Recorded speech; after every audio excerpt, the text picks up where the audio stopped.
আমাকে সুনির্ধারিত একটা টপিকে কিছু আলোকপাত করতে বলা হয়েছে। টপিকটা হচ্ছে দ্য এক্সাম্পলারি প্রফিটিক বিহেভিয়ার, অর্থাৎ আল্লাহ রাসূল সাল্লাল্লাহু আলাইহি ওয়া আলিহি ওয়াসাল্লামের অনুপম চরিত্র। ওনার আচরণ কেমন ছিল, আল্লাহ রাসূল সাল্লাল্লাহু আলাইহি সাল্লামের বিহেভিয়ার কেমন ছিল, উনি মানুষের সাথে কেমন করে মিশতেন, কিভাবে ইন্টারেক্ট করতেন, ডিলিং করতেন, এবং সেখান থেকে আমাদের প্রাত্যহিক জীবনে, আমাদের ডে টু ডে লাইফে আমরা আসলে কি শিখতে পারি, সেই বিষয়টা নিয়ে আমরা কিছু আলোকপাত করবো ইনশাআল্লাহ বিইذনিল্লাহ। তাহলে টপিকটা বলেছি যে রাসূল সাল্লাল্লাহু আলাইহি ওয়াসাল্লামের আচরণ কেমন ছিল, ওনার বিহেভিয়ার প্যাটার্ন কেমন ছিল। আম্মা জান আয়েশা রাদিয়াল্লাহু তাআলা আনহাকে যখন জিজ্ঞেস করা হতো যে কাইফা কানা খুলুকু রাসূলিল্লাহ, হে আম্মা জান আমাদের প্রিয় নবীজির আচরণ কেমন ছিল, তিনি বলতেন কানা খুলুকুহু আল কোরআন, রাসূল সাল্লাল্লাহু আলাইহি ওয়াসাল্লামের আচরণ ছিল কোরআনের আচরণ। মানে পুরো কোরআনে থিওরিটিক্যালি যা বলা আছে আমাদের প্রিয় নবীজির জীবনে প্র্যাকটিক্যালি সেটা করে দেখানো আছে। তিনি যখন মদিনার রাস্তা দিয়ে হেঁটে যেতেন, as if a living Quran is walking on the street, মনে হতো একটা জীবন্ত কোরআন মদিনার রাস্তা দিয়ে হেঁটে হেঁটে যাচ্ছে। কানা খুলুকুহু আল কোরআন। তো উনি কিভাবে মানুষের সাথে আচরণ করতেন? উনি কি হুট করে রেগে যেতেন আমাদের মতো? কর্কশভাষী ছিলেন? বাজে আচরণ করতেন কারোর সাথে? ওনার ব্যবহার দিয়ে, বিহেভিয়ার দিয়ে কখনো কারো মনে কষ্ট দিয়েছেন এমনটি কি আমরা কখনো কেউ শুনেছি? না, নেভার এভার। আল্লাহ তাআলাও কিন্তু কর্কশ ভাষীকে, অশ্লীল ভাষীকে, কঠোর ভাষীকে তিনি পছন্দ করেন না। এবং মুমিন মাত্রই সে ভদ্র হবে, নম্র হবে, সুভাষী হবে। এবং এই সুন্দর আচরণ বা কোমল আচরণকে আল্লাহ রাসূল সাল্লাল্লাহু আলাইহি ওয়াসাল্লাম সব কাজের অলংকার বলেছেন। যেই ব্যক্তি থেকে কোমলতাকে সরিয়ে নেওয়া হয়েছে তার থেকে সব ধরনের খায়েরকে সরিয়ে নেওয়া হয়েছে। যার মধ্যে কোমলতা নেই, মানে সুন্দর আচরণ নেই, তার মধ্যে কোনো খায়ের নেই, তার মধ্যে কোনো কল্যাণ নেই। আমরা যদি আল্লাহ রাসূল সাল্লাল্লাহু আলাইহি ওয়া আলিহি ওয়াসাল্লামের পুরো বায়োগ্রাফিটা একটু স্ক্যান করি, সংক্ষেপে দেখার চেষ্টা করি, তাহলে দেখব যে তিনি বড় ছোট, নারী পুরুষ, শত্রু বন্ধু নির্বিশেষে সবার সাথে খুব অমায়িক আচরণ করতেন, চমৎকার আচরণ করতেন। এবং রাসূল সাল্লাল্লাহু আলাইহি ওয়াসাল্লামের এই চমৎকার আচরণে মুগ্ধ হয়ে অনেক ঘোরতর শত্রু তার বন্ধুতে পরিণত হয়েছিল। সুবহানাল্লাহ বিহামদি। এবং এত ভালো আচরণের অধিকারী ব্যক্তিত্ব হয়েও তিনি আল্লাহর কাছে দোয়া করতেন যে আল্লাহ, আপনি আমার দেহটাকে, আমার দেহ সৌষ্ঠব, আমার দৈহিক অবয়ব যেরকম সুন্দর করেছেন, আমার চরিত্রটাকে, আমার আচরণটাকেও আল্লাহ আপনি সুন্দর করে দিন। এত সুন্দর আচরণের অধিকারী হওয়ার পরেও তিনি বলতেন আল্লাহুম্মা হাসসানতা খালকি ফাহাসসিন খুলুকি, মানে হে আল্লাহ, আপনি আমাকে দেখতে যেরকম সুন্দর বানিয়েছেন, আল্লাহ রাসূল সাল্লাল্লাহু আলাইহি ওয়াসাল্লামের চেয়েও দেখতে সুন্দর কোনো মহাপুরুষ কি পৃথিবীতে এসেছিল? এত সুন্দর মানুষ হওয়া সত্ত্বেও তিনি আল্লাহর কাছে দোয়া করতেন, আল্লাহ আমি দেখতে যেমন সুন্দর, আমার আচরণটাও যেন তেমন সুন্দর হয়। আপনারা আয়নার সামনে দাঁড়ালে এই দোয়াটা পড়েন? আয়নার সামনে দাঁড়িয়ে এই দোয়াটা পড়তে হয় যে আল্লাহুম্মা হাসসানতা খালকি ফাহাসসিন খুলুকি, আল্লাহ আমাকে দেখতে যেরকম সুন্দর বানিয়েছেন, আমার আচরণটাও আপনি সুন্দর করে দিন। এবং আল্লাহ রাসূল সাল্লাল্লাহু আলাইহি সাল্লাম তিনি ইরশাদ করেছেন, দুটি জিনিস মানুষকে সবচাইতে বেশি আল্লাহর জান্নাতে প্রবেশ করাবে। একটি হচ্ছে তাকওয়াল্লাহ, আল্লাহর ভয়, আর একটি হচ্ছে হুসনুল খুলুক, সুন্দর আচরণ। রিপিট, আমি আবারও বলছি, দুটি জিনিস মানুষকে সবচাইতে বেশি আল্লাহর জান্নাতে প্রবেশ করায়। একটি হচ্ছে আল্লাহর ভয়, তাকওয়াল্লাহ, আরেকটি হচ্ছে সুন্দর আচরণ, হুসনুল খুলুক। এখানে বলা হয়নি যে নামাজ মানুষকে বেশি জান্নাতে প্রবেশ করাবে, রোজা প্রবেশ করাবে, যাকাত করাবে, হজ করাবে, এমন কিছু বলা হয়েছে না, বরং সুন্দর আচরণ মানুষকে বেশি জান্নাতে প্রবেশ করায়। আমরা অনেক সময় ইসলামের এই এসেন্সটা ধরতে পারি না। দেখবেন যে খুব নামাজি কিন্তু খিটখিটে মেজাজের লোক, খুব নামাজি স্ত্রীর সাথে খারাপ আচরণ করে, খুব আল্লাহওয়ালা প্রতিবেশীর সাথে ঝগড়াঝাটি, খুব নামাজি মানুষ কলিগের সাথে সম্পর্ক ভালো নেই, এরকম লোক আমাদের সমাজে আছে না নাই বলেন? তার মানে ইসলামের যে ট্রু এসেন্স এটা ধরতে পারে নাই। আশেপাশের নেইবরের সাথে, কলিগের সাথে, বন্ধুদের সাথে, সহপাঠীদের সাথে যে ভালো আচরণ করতে হয়, গুড বিহেভিয়ার করতে হয়, এবং এটাই যে আমাকে সবচেয়ে বেশি জান্নাতে প্রবেশ করানোর মাধ্যম হতে পারে, এটা আমরা ভুলে যাই। প্রিয় বন্ধুরা, আমরা যেন এই ব্যাপারটাকে ছোট মনে না করি। সবচেয়ে বেশি জান্নাতে মানুষকে প্রবেশ করায় তাকওয়াল্লাহ, হুসনুল খুলুক, আল্লাহর ভয়, আরেকটা কি? সুন্দর আচরণ।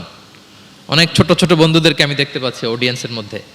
আমরা আমাদের সহপাঠীদের সাথে, বন্ধুদের সাথে ভালো আচরণ করব তো আজকে থেকে? হ্যাঁ, সাউন্ড খুব অল্প হয়েছে, আমি শুনি নাই, আরো জোরে করবো কি না?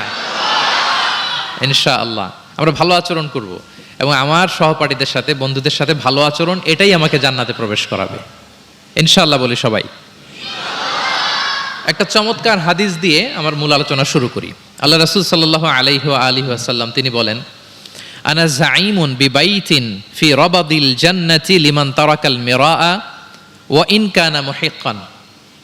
প্রিয় নবীজি বলেন যে আমি ওই ব্যক্তিকে জান্নাতের আঙ্গিনায় একটা ঘরের সুসংবাদ দেই যে তর্ক করার সময় নিজের সঠিক, সে হকের উপর আছে, এটা জেনেও সে তর্ক করে না। তর্ককে, আর্গুমেন্টকে, ডিবেটকে স্যাক্রিফাইস করে যে না আমি ঝগড়ায় যাব না, যদিও সেই সঠিক। এরকম স্যাক্রিফাইস যে করে জান্নাতের আঙ্গিনায়, তাকে আমি একটা ঘরের সুসংবাদ দেই।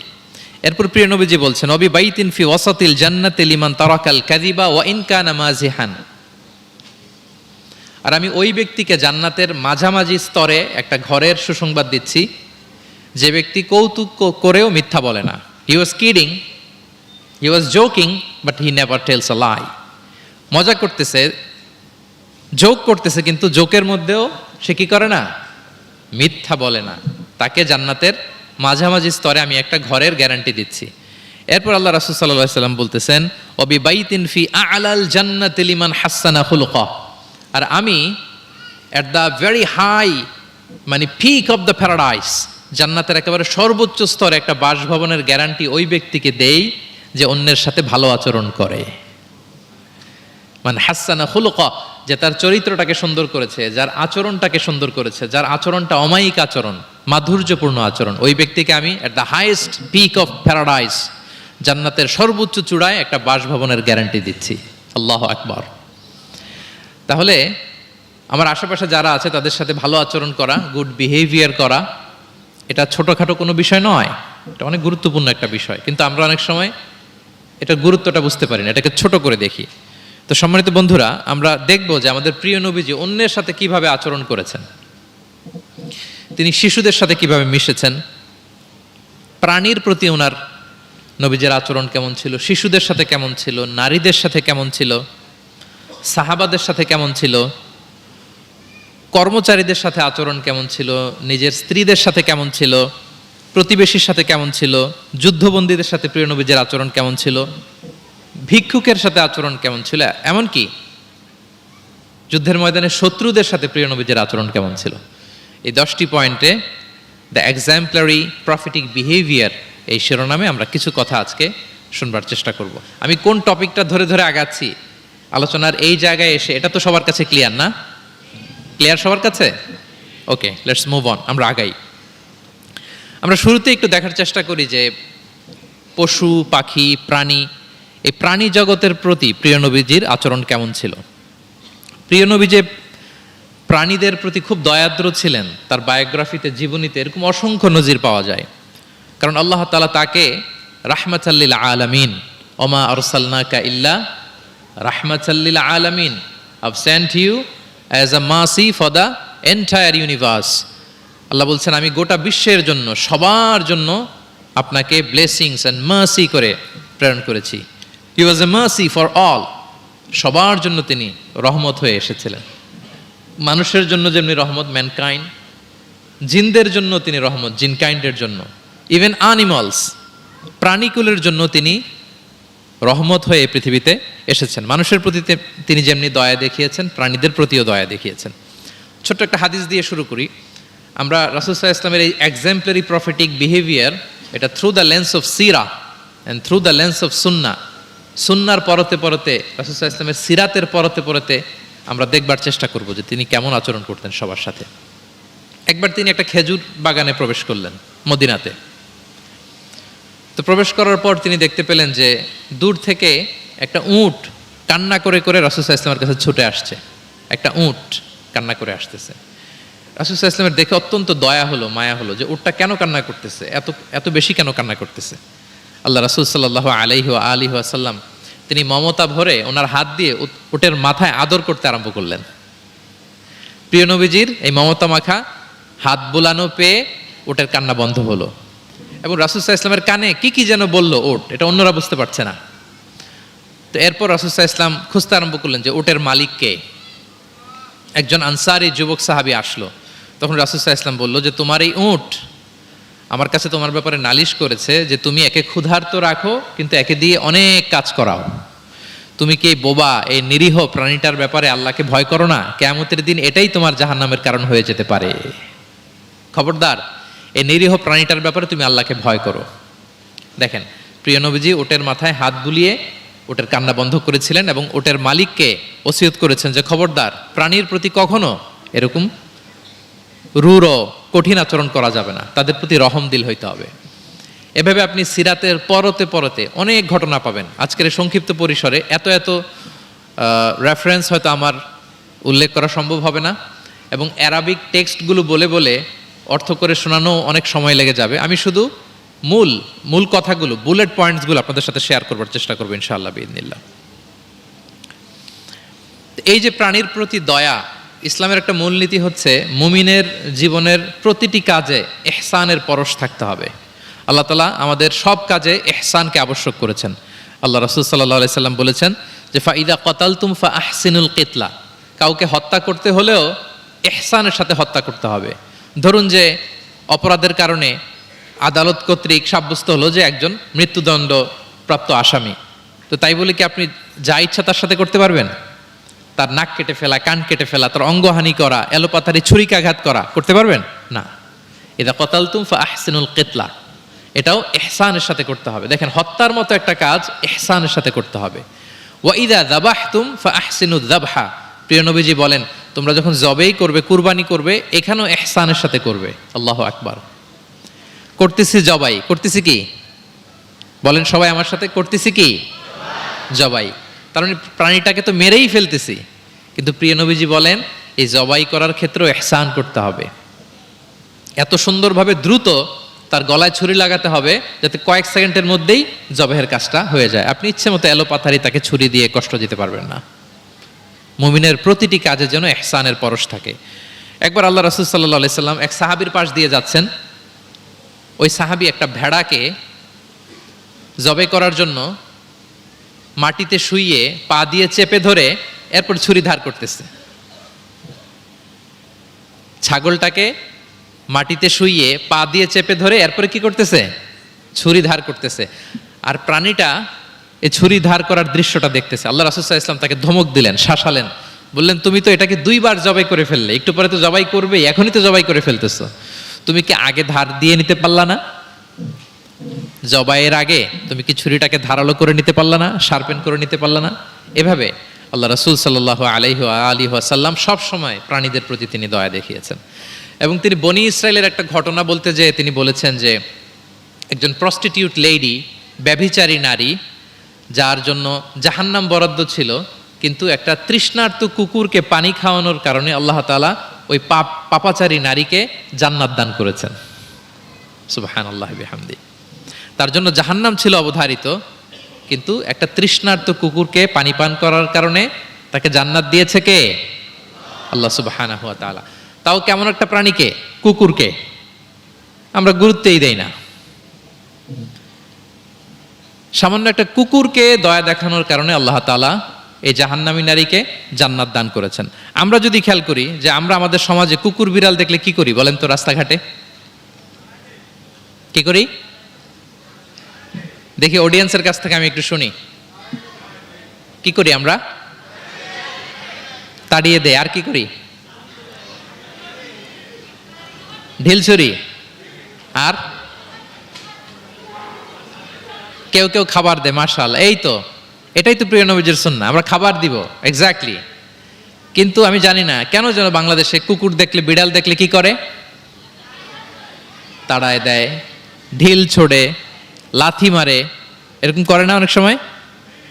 অপ্রয়োজনে, কোনো প্রয়োজন নেই এটা করে। এবং সবচেয়ে মজার ব্যাপার হচ্ছে মাঝে মাঝে দেখা যায় যে জোড়া লাগা কুকুর যদি দেখা যায়, যে একসাথে দুটো কুকুর, তাদের প্রজননের কারণে তাদের একটা বিশেষ ঋতুতে, বিশেষ সময়ে তাদেরকে এটা করতে হয়।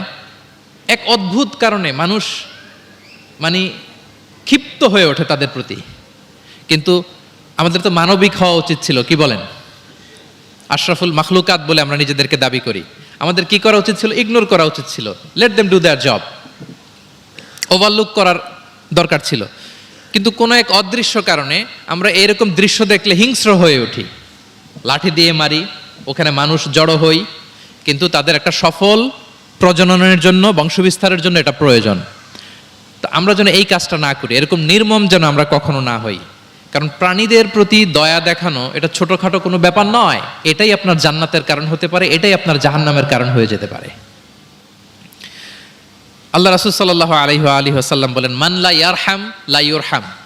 যে ব্যক্তি অন্যকে দয়া দেখায় না, আল্লাহ তাআলা তার প্রতি দয়া দেখায় না। ইরহাম মান ফিল আরদ ইয়ারহামুকুম মান ফিস সামা। এই দুনিয়াতে যারা আছে তোমরা তাদের প্রতি দয়া দেখাও, যিনি আকাশে আছেন তিনি তোমাদের প্রতি দয়া দেখাবেন। তাহলে এই জমিনে কি শুধু আমরাই থাকি নাকি? না পশু পাখি প্রাণী এগুলোও থাকে? এদের প্রতিও যদি আমরা দয়াদ্র হই, মমতা দেখাই, করুণা দেখাই, আমাদের প্রতিও দয়া দেখাবে কে? এবার আওয়াজ করে বলুন তো, আমরা আল্লাহর দয়া পেতে চাই কি চাই না? সবাই চাই। তাহলে প্রাণীদের প্রতি কখনো আমরা যেন নির্মম না হই, অমানবিক না হই, আমরা যেন মানবিক হই। আমরা অনেক উন্নত দেশে দেখি যে হাইওয়েতে একটা সাপ যাচ্ছে, এই সাপ দেখে একটা গাড়ি থেমে গিয়েছে, স্টপ। তার পেছনে পেছনে শত শত গাড়ি স্টপ। তারা বন বিভাগকে নক দেয়, স্থানীয় পুলিশকে ফোন দেয়, তারা এসে সাপটাকে উদ্ধার করে এরপরে গাড়িগুলো চলতে শুরু করে। একটা ভিডিও ক্লিপস আমি এমনও দেখেছি যে একটা হাঁস তার বাচ্চাগুলোকে নিয়ে হাইওয়ে পার হচ্ছে। হাঁস তো খুব আস্তে আস্তে হাঁটে, একেবারে পিপিলিকার মতো একটু একটু করে হাঁসের বাচ্চাগুলো যাচ্ছে, শত শত গাড়ি at the middle of the highway stop. আল্লাহু আকবার। কিন্তু বাংলাদেশে দেখবেন যে রাস্তা দিয়ে সাপ যায় না, কুকুর যায় না, বিড়াল যায়, কোনো কেয়ার নাই, একেবারে ড্যাম কেয়ার। যে প্রাণীদের প্রতি দয়া দেখায় না, আল্লাহ তাআলা তার প্রতি দয়া দেখান না। তাহলে প্রিয় নবীজি প্রাণীদের প্রতি কতটা দয়াদ্র ছিলেন, মমতাময় ছিলেন, এটা সবার কাছে ক্লিয়ার? ওকে, মাশাআল্লাহ। লেটস মুভ অন, আমরা সামনের দিকে আগাই। এবার আমরা একটু করে জানার চেষ্টা করি যে শিশুদের সাথে প্রিয় নবীজির আচরণ কেমন ছিল। আমরা সিরাতে এবং হাদিসের দিকে যদি তাকাই তাহলে দেখব প্রিয় নবীজি শিশুদেরকে তাহনিক করে দিতেন। তাহনিক, তাহনিক শব্দটির সাথে কি আপনারা পরিচিত? নাম শুনেছেন? তাহনিক হচ্ছে কোনো স্কলারের কাছে দোয়ার জন্য নবজাতক শিশুকে নিয়ে যাওয়া। সে স্কলার খেজুর খেয়ে তার মুখের লালা মিশ্রিত খেজুরের রস দোয়া হিসেবে নবজাতক শিশুর মুখে দিয়ে দিবে, এটাকে বলে তাহনিক। এটাকে কি বলে? আমি করেছি অনেক জায়গায়, অনেক মা বাবা তাদের সন্তানদেরকে নিয়ে এসেছে খেজুর নিয়ে, তা আমরা বিশ্বনবীর সুন্নাহ হিসেবে এটা করে দিয়েছি। আল্লাহ রাসূল সাল্লাল্লাহু আলাইহি সাল্লামের কাছে তাহনিক করতে সাহাবারা আসতো, তিনি শিশুদেরকে পরম মমতায় তাহনিক করে দিতেন। মদিনাতে যখন সাহাবারা আসলো, তাদের কারো ঘরে কোনো সন্তান জন্মাচ্ছিল না। আল্লাহ রাসূল সাল্লাল্লাহু আলাইহি সাল্লামের শ্যালিকা আবু বকর রাদিয়াল্লাহু তাআলা আনহুর কন্যা আয়েশা রাদিয়াল্লাহু তাআলা আনহার বড় বোন আসমা বিনতে আবি বকর, তিনি প্রেগন্যান্ট অবস্থায় মক্কা থেকে মদিনায় হিজরত করলেন এবং কোবাতে আসার পরপরই উনি বাচ্চা ডেলিভারি করলেন, পুত্র সন্তান। ওনার ঘর আলোকিত করে জন্ম নিল আব্দুল্লাহ ইবনে জুবাইর। মদিনায় আনন্দের হিল্লোল বয়ে গেল, কারণ ইহুদিরা বলছিল এই যে মুসলমানদের ঘরে কোনো সন্তান হয় না, সন্তান হয় না। কিন্তু যখনই আসমা বেবি ডেলিভারি করলেন, মুসলমানদের মধ্যে আনন্দের বন্যা। তো ওনার সন্তান আব্দুল্লাহ ইবনে জুবাইরকে সাথে নিয়ে কোলে করে নিয়ে তিনি প্রিয় নবীজের কাছে আসলেন। এসে বললেন, ইয়া রাসূলুল্লাহ, আপনি আমার সন্তানের জন্য দোয়া করে দিন। আল্লাহ রাসূল সাল্লাল্লাহু আলাইহি ওয়াসাল্লাম একটা খেজুর নিয়ে, খেজুর চিবিয়ে ওনার লালা মোবারক মিশ্রিত বরকতময় লালা নিয়ে, খেজুরের রস নিয়ে আব্দুল্লাহ ইবনে জুবাইরের মুখের মধ্যে দিয়ে দিয়েছেন। এবং এজন্য আসমা বিনতে আবু বকর সবসময় গর্ব করে বলতেন যে আমার কলিজার টুকরা সন্তান আব্দুল্লাহর পাকস্থলিতে সর্বপ্রথম পৌঁছেছে প্রিয় নবীর লালা মিশ্রিত খেজুরের রস। সুবহানাল্লাহ বিহামদি। আল্লাহ রাসূল সাল্লাল্লাহু আলাইহি ওয়াসাল্লাম এরকম তাহনিক করতেন। আপনারাও সুযোগ হলে আপনাদের স্থানীয় যে স্কলাররা আছেন, ভালো স্কলার, আল্লাহওয়ালা মানুষ, তাদের কাছে সন্তানদেরকে নিয়ে তাহনিক করাবেন। প্রিয় নবীজি তাহনিক করতেন। শিশু সন্তানদেরকে তিনি কোলে নিতেন, হাদিসে এসছে অনেক বাচ্চাকে তিনি কোলে নিয়েছেন এবং ওই বাচ্চা আল্লাহর হাবিব সাল্লাল্লাহু আলাইহি সাল্লামের জামার মধ্যে প্রস্রাব করে দিয়েছে, এটাও হাদিসে এসছে। এরকম ইনসিডেন্টও ঘটেছে। তিনি বাচ্চাদেরকে আগে সালাম দিতেন। কি করতেন? আমরা দেই? এই যে ছোট বাচ্চারা বলতেছে না, ওদের পক্ষে গেছে কথা। এই জন্যে কি তোমাদের আব্বু আম্মু তোমাদেরকে আগে সালাম দেয় না? দেয় নাকি দেয় না? তাহলে আমরা আগে সালাম দিব বাচ্চাদের। আমাদের সালাম দেয়া দেখেই তারাও সালামের ব্যাপারে আস্তে আস্তে অভ্যস্ত হবে। প্রিয় নবীজি বাচ্চাদের আগে সালাম দিতেন, গালে হাত বুলিয়ে দিতেন, মাথায় হাত বুলিয়ে দিতেন। হাদিসে এসছে জাবির ইবনে সামুরা একজন সাহাবী, তিনি ওনার শৈশবকালের স্মৃতিচারণ করছেন। তিনি বললেন, একবার মসজিদে নবীর পাশে আমরা কিছু বাচ্চারা দাঁড়িয়েছিলাম। প্রিয় নবীজি নামাজ শেষ করে বেরোলেন, প্রতিটি বাচ্চার গালে তিনি হাত বুলিয়ে দিচ্ছেন। দিতে দিতে এলো আমার পালা। তিনি শৈশবের স্মৃতিচারণ করে বলছেন যে প্রিয় নবীজি যখন আমার গালে হাত লাগালেন, আমি একটা হিম শীতল পরশ অনুভব করলাম। এবং তিনি বললেন যে মদিনার বাজারে যখন আতরওয়ালারা আসতো, আতরের যে প্যাকেট বা লাগেজ উনি যখন খুললে একটা চমৎকার স্মেল আসতো, প্রিয় নবীজির হাত থেকে আমরা ওইরকম একটা সুগন্ধির গন্ধ পেলাম। আল্লাহু আকবার। তাহলে বাচ্চাদের দেখলে তিনি মাথায় এবং গালে হাত বুলিয়ে দিতেন। তিনি বাচ্চাদেরকে দেখলে চুমু খেতেন, বাচ্চাদের সাথে খুব মজা করতেন, খেলাধুলা করতেন। হাদিসে এসছে ওনার চাচাতো ভাই যারা আছে ছোট ছোট, তাদেরকে তিনি লাইন ধরে দাঁড় করাতেন আর বলতেন, মান সাবাকা ইলাইয়া ফালাহু কাদা ওয়া কাদা। দেখি কে এসে আমাকে আগে ধরতে পারে, যে ফার্স্ট হবে তাকে এটা দিব, যে আগে ধরতে পারবে তাকে এটা দিব। আল্লাহু আকবার। এবং তারাও আনন্দে উৎফুল্ল হয়ে দৌড়াতে দৌড়াতে কেউ প্রিয় নবীজির বুকের উপরে এসে ঝাপটে পড়তো, কেউ কাঁধে উঠতো, কেউ পিঠে উঠতো। এভাবে দৌড়ে বিশ্বনবী সাল্লাল্লাহু আলাইহি ওয়াসাল্লামের কাছে তারা আসতেন। এবং মাঝে মাঝে তিনি শিশুদের মধ্যে কোনো ভুলভাল কিছু দেখলে শুধরে দিতেন। ওমর ইবনে আবি সালামা রাদিয়াল্লাহু তাআলা আনহু তিনি বলছেন, আমি যখন ছোট ছিলাম একবার প্রিয় নবীজির কোলে বসা ছিলাম, আমাদের সামনে খাবার দেয়া হলো, তো আমি খাবারের এখান থেকে নেই ওখান থেকে নেই, এদিক সেদিক থেকে আল্লাহ রাসূল সাল্লাল্লাহু আলাইহি ওয়াসাল্লাম আমাকে বললেন, ইয়া গোলাম, হে বৎস, সাম্মিল্লাহ, তুমি বিসমিল্লাহ বলো। তাহলে খাওয়ার শুরুতে আমরা কি বলবো?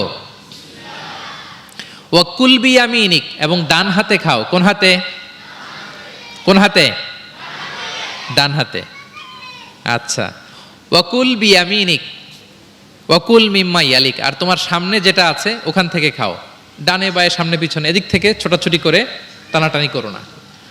তিনি বলেন যে বিশ্বনবী যখন আমাকে এই গাইডলাইন দিলেন, তারপর থেকে আজীবন আমি এই সিস্টেমেই খেয়েছি, আজীবন এই সিস্টেমেই খেয়েছি। তাহলে এটিকেটস অফ হ্যাভিং ফুড, খাবারের যে এটিকেটস রাসূল সাল্লাল্লাহু আলাইহি ওয়াসাল্লাম বাচ্চাকে শিখিয়ে দিলেন। আরেক হাদিসে এসছে সাদাকার খেজুর স্তূপ করা ছিল মদিনায়, জাকাতের খেজুর। হঠাৎ ওনার নাতি, আল্লাহ রাসূল সাল্লাল্লাহু আলাইহি ওয়াসাল্লামের নাতি হাসান রাদিয়াল্লাহু তাআলা আনহু জাকাতের খেজুর একটা নিয়ে খাওয়া শুরু করলেন। ছোট মানুষ, কোনটা জাকাতের খেজুর আর কোনটা খাওয়া যাবে এটা তো উনি বুঝতেন না। ছোট্ট মানুষ জাকাতের খেজুর খাওয়া শুরু করলেন। দূর থেকে প্রিয় নবীজি দেখে দৌড়ে গেলেন, দৌড়ে মুখ থেকে টেনে খেজুরটা বের করলেন। হাদিসে এসেছে প্রিয় নবীজি বলতে আরম্ভ করলেন, ইরমি বিহা কিখ কিখ। এটা একটা আরবিক এক্সপ্রেশন। কিখ কিখ মানে আমরা বাংলায় যেটা বলি ওয়াক, থু থু, থু মেরে ফেলে দাও। হাসান রাদিয়াল্লাহু তাআলা আনহু তিনি বললেন যে না না ভাই, থু মেরে ফেলে দাও। আল্লাহ তাআলা, তুমি কি জানো না, আন্না লা নাআকুলু সাদাকা, আমরা হাশিমি খানদান, আমরা কখনো সাদাকার কিছু খেতে পারবো না। আল্লাহু আকবার। তাহলে দ্য কনসেপ্ট অফ হালাল এন্ড হারাম ছোটবেলা থেকে তিনি শিখাই দিলেন নাতিকে। এভাবে শিশুদেরকে আদর করতেন, ভালোবাসা দিতেন, মায়া মমতায় জড়িয়ে রাখতেন এবং ভুল করলে পরম মমতায় শুধরে দিতেন। তাহলে শিশুদের সাথে প্রিয় নবীজির কেমন আচরণ আমরা বুঝতে পারছি। তিনি শিশুদের প্রতি কতটা কনসিডারেট ছিলেন, কতটা তিনি কনসিডারেট ছিলেন আমরা একটা ছোট্ট হাদিস থেকে শুনি। একবার তিনি কোনো এক নামাজে দীর্ঘ লম্বা সিজদা করে দিলেন, দীর্ঘ লম্বা। এত লম্বা সিজদা কখনো তিনি করেন না। নামাজ শেষে সাহাবারা জিজ্ঞেস করলেন, ইয়া রাসূলুল্লাহ, আপনি কি সিজদার মধ্যে অসুস্থ হয়ে গেলেন নাকি, অথবা কোরআনের আয়াত নাজিল হলো নাকি? এত দীর্ঘ সিজদা তো ফরজ নামাজে কখনো করতে দেখি না। রাসূল সাল্লাল্লাহু আলাইহি ওয়াসাল্লাম বললেন, কুল্লু যালিকা লাম ইয়াকুন, না একটাও না, ওহিও নাজিল হয়নি, অসুস্থও হয়নি। কারণ আমি যখন সিজদায় ছিলাম, আমার নাতি খেলতে খেলতে আমার কাঁধের উপরে চড়ে বসেছে। এখন আমি যদি সিজদা থেকে মাথা উঠাই, তার খেলা তো ইন্টারাপ্ট হয়ে যাবে। এজন্য যতক্ষণ সে মাথার উপরে পিঠের উপরে বসে বসে খেলছিল, আমি সিজদায় লুটিয়ে পড়ে সিজদাটাকে লম্বা করে দিয়েছি। সুবহানাল্লাহ, কতটা সূক্ষ্ম বিবেচনা বোধ ছিল প্রিয় নবীজির, এবং শিশুদের প্রতি তিনি কতটা কনসিডারেট ছিলেন। এটা ছিল প্রিয় নবীজির শিশুদের সাথে আচরণ। তাহলে প্রাণীদের সাথে তিনি কেমন ছিলেন আমরা জানলাম, শিশুদের সাথে কেমন ছিলেন আমরা জানলাম। এবার আমরা দেখি যে নারীদের সাথে প্রিয় নবীজির আচরণ কেমন ছিল। তিনি নারীদেরকে অত্যন্ত সম্মান করতেন। কি করতেন? সম্মান করতেন। তিনি বলতেন, আদ দুনিয়া কুল্লুহা মাতা ওয়া খায়রু মাতা'আদ দুনিয়া আল মারআ সালিহা। পৃথিবীর সব কিছু যা দেখা যায় সব সম্পদ, কিন্তু এর মধ্যে সবচেয়ে দামি সম্পদ হচ্ছে নেককার নারী।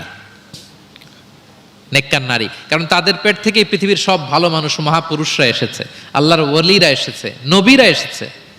ঠিক কিনা বলেন? নবীরা কাদের পেট থেকে এসেছে বলেন? নবীরা মায়েদের পেট থেকে এসেছে না? এবং তিনি বলতেন, খায়রুকুম খায়রুকুম লি আহলিহি ওয়া আনা খায়রুকুম লি আহলি। তোমাদের মধ্যে সে সবচেয়ে সেরা যে তার পরিবারের কাছে সেরা, মানে স্ত্রীর কাছে সেরা, আর আমি আমার স্ত্রীর কাছে সেরা। প্রিয় নবীজি বলতেন।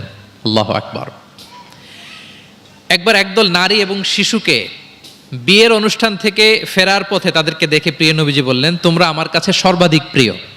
নারীদেরকে তিনি অত্যন্ত পছন্দ করতেন এবং সম্মান করতেন, এবং নারীদের সাথে ভালো আচরণ করার ব্যাপারে তিনি আমাদেরকে আদেশ করেছেন। তিনি বলেছেন, ফাস্তাউসু বিন্নিসাই খায়রা, খবরদার নারীদের সাথে রূঢ় আচরণ করো না, খারাপ আচরণ করো না, তাদের সাথে ভালো আচরণ করো। পুরুষদেরকে যেমনি ওটের উপর চড়িয়ে ওট টেনে হিচড়ে নিয়ে যাওয়া হয়, নারীদেরকে যেন এমনি না নেওয়া হয়। তিনি একবার বলছিলেন যে, খবরদার সাওকা বিল কাওয়ারির রিফকান বিল কাওয়ারির, মানে নারীদেরকে যখন ওটে চড়িয়ে হাওদাজে চড়িয়ে তোমরা টানো, ওহে সাহাবারা তাড়াহুড়ো করো না, ধীরস্থিরভাবে করো। অর্থাৎ তিনি বুঝাতে চাইলেন, কাওয়ারির মানে হচ্ছে কাচের তৈরি তৈজসপত্র বা বাসনপত্র।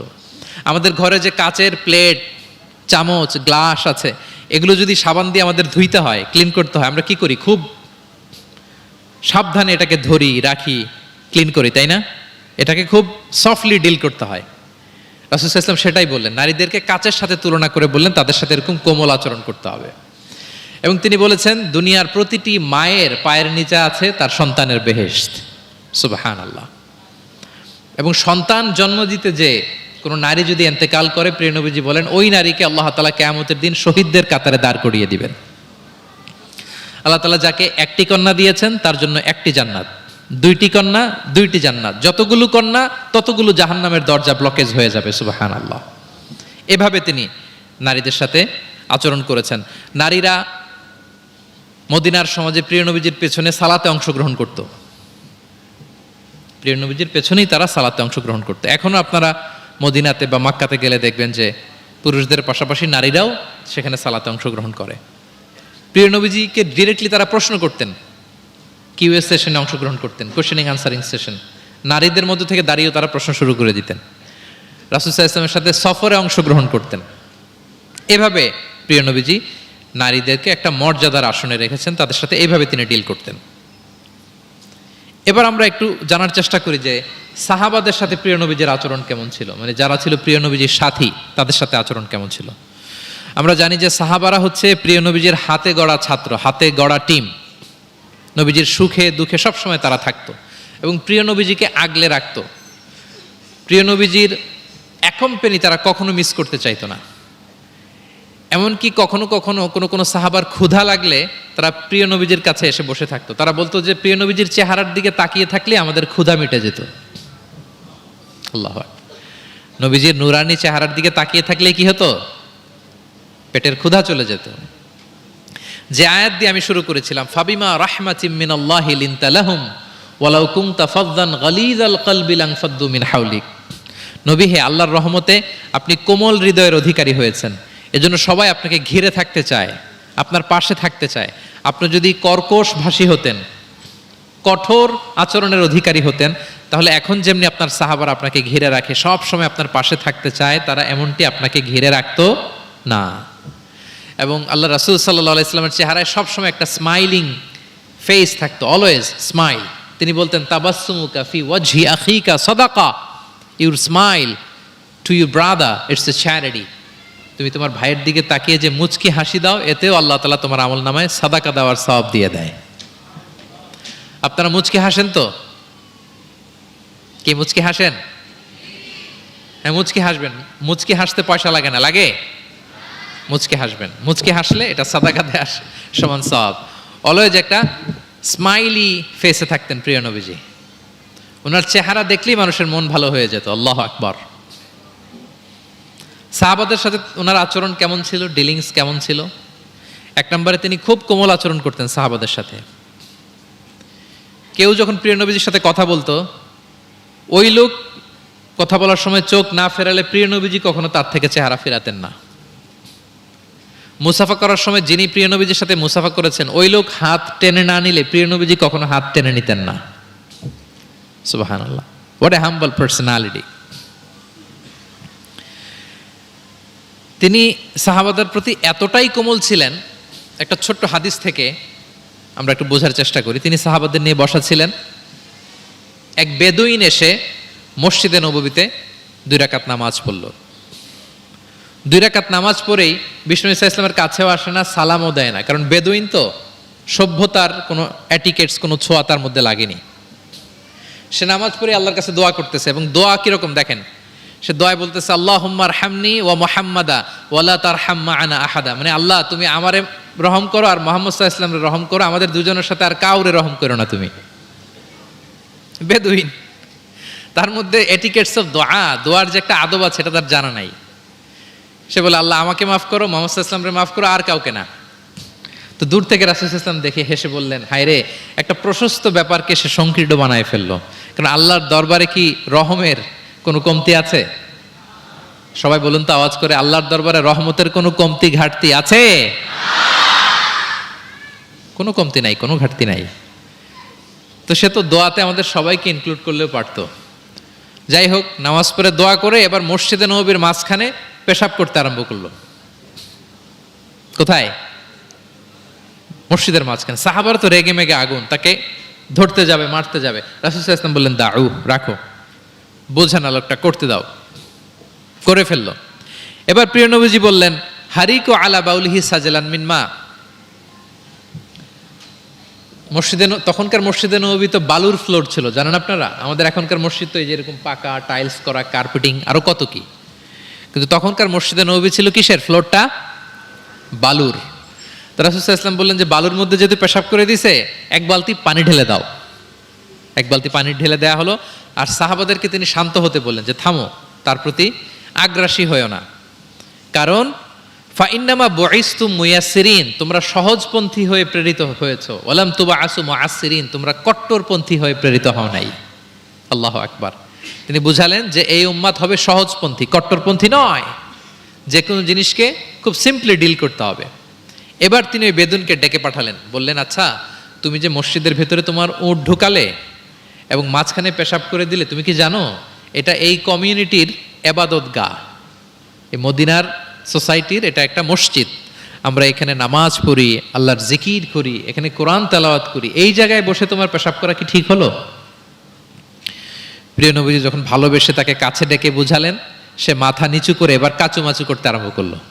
সে লজ্জিত হয়ে প্রিয় নবীজির কাছে ক্ষমা চাইল। সুবহানাল্লাহ বিহামদি। তাহলে তিনি সাহাবাদের প্রতি কতটা কোমল আচরণের অধিকারী ছিলেন, এই হাদিস থেকে আমরা বুঝতে পারলাম। তিনি সাহাবাদের জন্য দোয়া করতেন, প্রাণ ভরে দোয়া করতেন। একবার তিনি ওয়াশরুম সেরে, রাসূল সাল্লাল্লাহু আলাইহি ওয়াসাল্লাম তো সব সময় অজু অবস্থায় থাকতেন, শুধু ওয়াশরুম সেরে আবার অজু করা পর্যন্ত যে টাইমটা, এতটুকু ছাড়া। ওয়াশরুম সেরে আসলেন, এসেই দেখেন একটা পাত্রের মধ্যে কে যেন অজুর পানি রেখে দিছি। খুশি হয়ে গেলেন তিনি। তিনি বললেন যে আমার যে এখন অজুর পানি লাগবে, এটা কে বুঝলো, কে রাখলো? বলা হলো যে এটা আব্দুল্লাহ রেখেছে, ছোট্ট আব্দুল্লাহ, ওনার কাজিন আব্দুল্লাহ ইবনে আব্বাস, ওনার চাচাতো ভাই। উনি এত খুশি হলেন ছোট্ট আব্দুল্লাহর এই কাজে, যে আমার যে এখন অজুর পানি লাগবে এটাও কি করে বুঝলো। উনি এত খুশি হলেন, খুশি হয়ে তার জন্য একটা দোয়া করলেন। তিনি বললেন যে আল্লাহুম্মা ফাক্কিহু ফিদ্দীন ওয়া আল্লিমহু তা'ওয়িল। আল্লাহুম্মা আল্লিমহুল কিতাব, মানে আল্লাহ তুমি তাকে কোরআনের জ্ঞান শিক্ষা দিও, কোরআনের খুঁটিনাটি জ্ঞান তুমি আব্দুল্লাহকে শিক্ষা দিও। এবং প্রিয় নবীজির দোয়ার বরকতে আব্দুল্লাহ ইবনে আব্বাস রাদিয়াল্লাহু তাআলা আনহু তিনি রাইসুল মুফাসসিরিন, গোটা বিশ্বের সব মুফাসসিরদের সম্রাট হয়ে গিয়েছেন। পৃথিবীতে যত মুফাসসির আসবে তার মধ্যে হেড অফ মুফাসসির, চিফ সম্রাট হচ্ছেন আব্দুল্লাহ ইবনে আব্বাস রাদিয়াল্লাহু তাআলা, ওই প্রিয় নবীজির দোয়া। আমি গত সপ্তাহে ওনার মসজিদ ভিজিট করে এসেছি তায়েফে।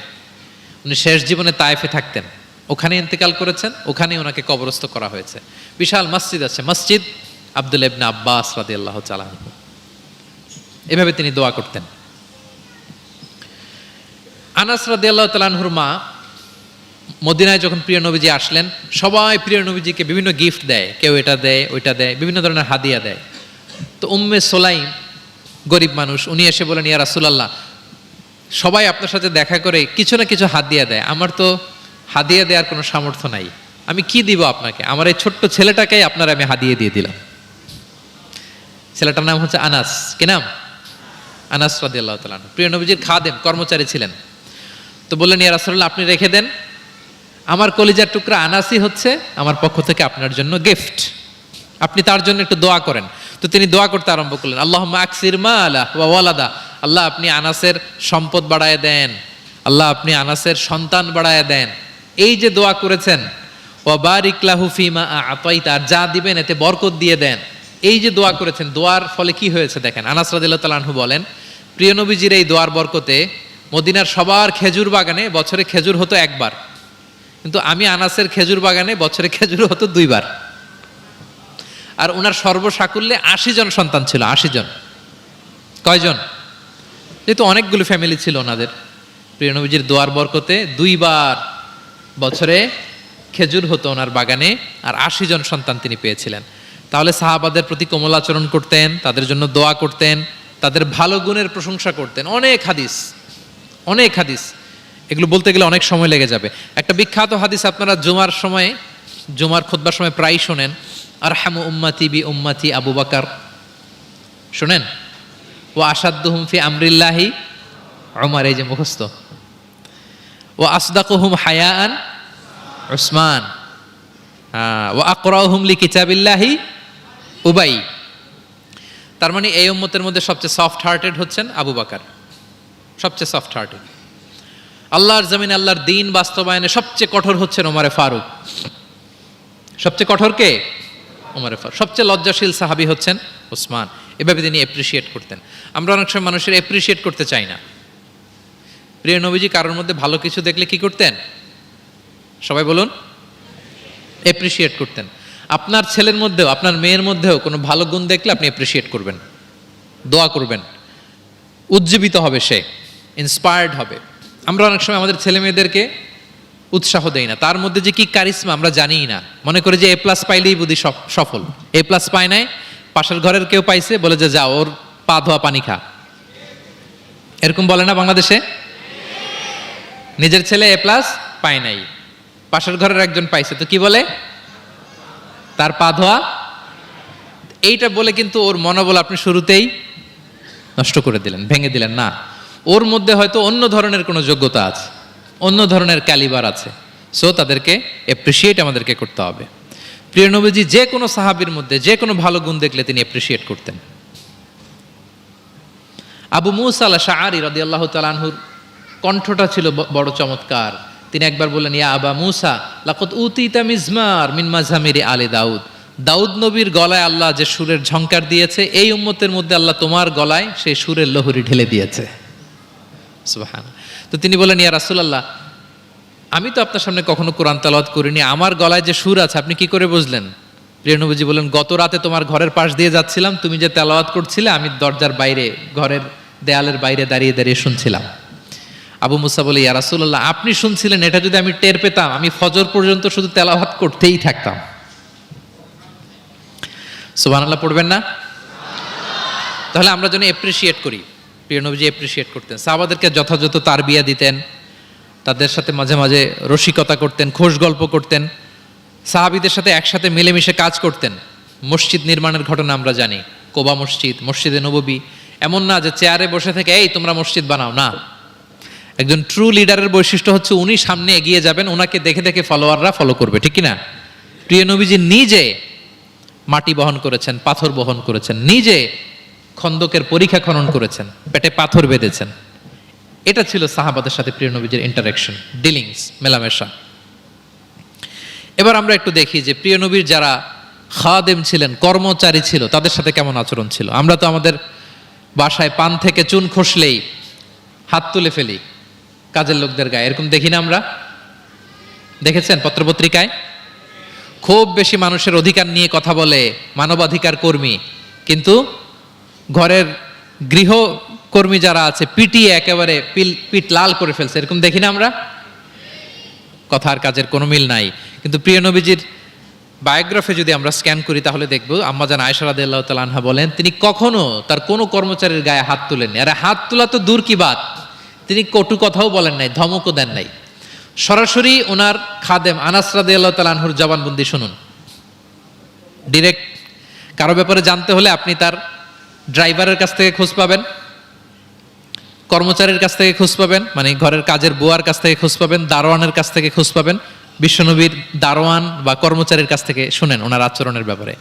আনাস রাদিয়াল্লাহু তাআলা আনহু বলেন আমি 1 বছর 2 বছর নয়, টানা 10 বছর বিশ্বনবীর খাদেম ছিলাম। কয় বছর? এই 10 বছরের এই লং পিরিয়ড অফ টাইমে কখনো তিনি আমার কোনো কাজে বিরক্ত হয়ে এই শব্দটা বলেন নাই। তিনি কখনো বলেন নাই যে আনাস এটা কেন করেছো,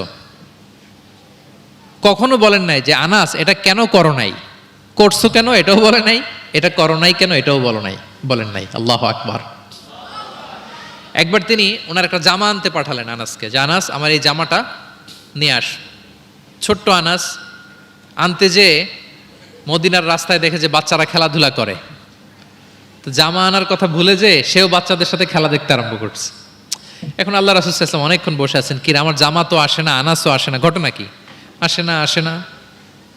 তিনি বললেন যে যাই, কি আর করা, নিজের জামা নিজেই নিয়ে আসি। বের হলেন, বের হয়ে দেখেন মদিনার এক গলির মধ্যে মদিনার অন্যান্য বাচ্চাদের সাথে প্রিয় নবীজির আনাস সেখানে দাঁড়িয়ে আছে। তিনি চোখ বড় করলেন না, চোখ লাল করলেন না, ধমক দিলেন না, শাসালেন না, উনিও আস্তে করে আনাস রাদিয়াল্লাহু তাআলা আনহুর পিছনে যে দাঁড়িয়ে রইলেন। এখন খেলা দেখে এদিকে দেখে ওদিকে দেখে দেখতে দেখতে হঠাৎ আনাস রাদিয়াল্লাহু দেখেন যে পিছনে কে দাঁড়িয়ে আছে? স্বয়ং প্রিয় নবীজি দাঁড়িয়ে আছে। উনি ভয় পেয়ে গেলেন। আল্লাহ রাসূল সাল্লাল্লাহু আলাইহি সাল্লাম আনাস রাদিয়াল্লাহু তাআলা আনহুকে কিছুই বললেন না, ধমক দিলেন না, শাসালেন না, পিট্টি দিলেন না, জাস্ট এ স্মাইল, শুধু একটা মুচকি হাসি দিলেন। কি দিলেন? আনাস রাদিয়াল্লাহু তাআলা আনহু বলেন সেদিনের বিশ্বনবীর সেদিনের মুচকি হাসির শাসন মৃত্যুর আগ পর্যন্ত আমাকে সোজা পথে রেখেছে।